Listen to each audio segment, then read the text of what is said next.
ખેરાલુ તાલુકાના મેકુબપુરા ગામ પંચાયતમાં ડેપ્યુટી સરપંચ પદે આબેદાબેન બલોતની કરાઈ વરણી। મેકુબપુરા ગામ પંચાયતમાં સરપંચ પદે સુમૈયાબાનુ વસીમ ખાન હાજી ખાન છે જે બિનહરીફ। મેકુબપુરા ગામના હિતમાં વિકાસ કાર્યો થાય તે માટે બંને હોદ્દા તૈજી અને રસુલ ખાન અમીર ખાન બલોચે ખૂબ જ જતું કર્યું। મેકુબપુરા ગામના આગેવાનો અને કાર્યકરો સહિત સભ્યોએ મળી બંને મહિલાઓના હાથમાં સરપંચ અને ડેપ્યુટી સરપંચની કમાન સોંપી। ખેરાલુ તાલુકા પંચાયતના ચૂંટણી અધિકારી અને તલાટીએ મેકુબપુરા ગામના ડેપ્યુટી સરપંચ પદે એકમાત્ર ફોર્મ આબેદાબેન સાહેબ ખાન બલોચને વિજેતા જાહેર કર્યા। હાજી ખાન સોરાબ ખાન બલોચ માસ્તરે વિકાસ કામોમાં મેકુબપુરા અગ્રીમ રહેશે તેવી ખાતરી આપી હતી। મેકુબપુરા ગામ પંચાયતમાં મોટી સંખ્યામાં લોકો ઉપસ્થિત રહ્યા। સર્વે નાસ્તો કરી મોજ માણી। Online TV news reporter Farooq Memon, Kheralu. ગામ બધા સમજ બની કરે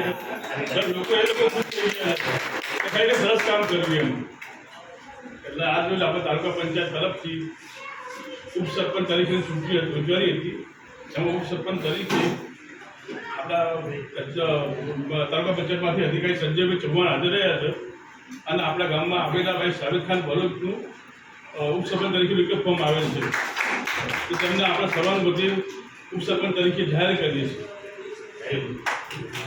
હોય અને કોઈ વિવાદ ન હોય તો એ કામ સરળતાથી થઈ શકે છે, પણ જો વિવાદ ઊભો થાય તો પહેલાં તો એની નિકાલ કરવો પડે અને આપણી શક્તિ બધી એના નિકાલમાં આપણે વેઠવી નાખતા હોઈએ છીએ।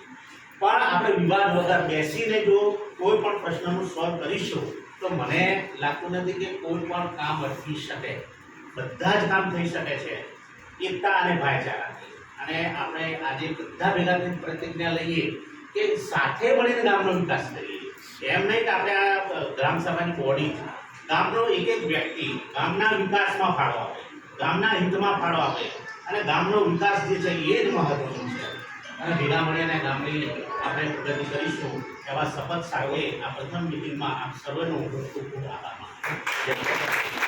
રૂપિયાનો પહેલો ફાયદો છે કારણ કે અમુક પંચાયતો છે કોઈ આવક હોતી નથી અને સમરસ એમાં જો ચૂંટણી થાય તો એના 5 કે 7 લાખ જે સરકાર તરફથી ફંડ મળતું હોય ચૂંટણી થાય તો એ પહેલું તો ના મળે સાહેબ 3 લાખ જાહેર કર્યા છો આજે સમરસ પણ એ પણ તમારેથી આ વખતે ગઈ પહેલી હા એટલું તમારું વિકાસમાં આગળ ફિગર જાહેર કરી છે 3 લાખ રૂપિયા આપણે સમરસમાં તો બીજા તમારે મળી રહેશે પેલો અલગ અલગ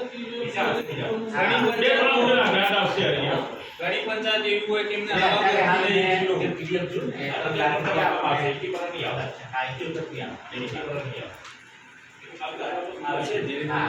પંચાયત એવું છે ધારાસભ્યની ગ્રાન્ટ એ પણ તમારા આવશે। વિકાસમાં શું છે પહેલા તમારે ફાયદો થઈ જશે। ઘણી તમારી ચૂંટણી જો થઈ હોય ને તો એ પહેલી ગ્રાન્ટ તમારે ના આવે તો એવી તમારી પંચાયત ઉપર જ ના આવે તો બીજો વિકાસનું કામ ચાલુ ના આવે બીજી ગ્રાન્ટ આવે ત્યાં સુધી બીજા વેટ થઈ જાય લાખ 2 લાખ રૂપિયા બધા ખર્ચો સભ્યો ખર્ચે। આ તમારે સમરસ એટલે એકતાનું બહુ સારું એક ઉદાહરણ છે।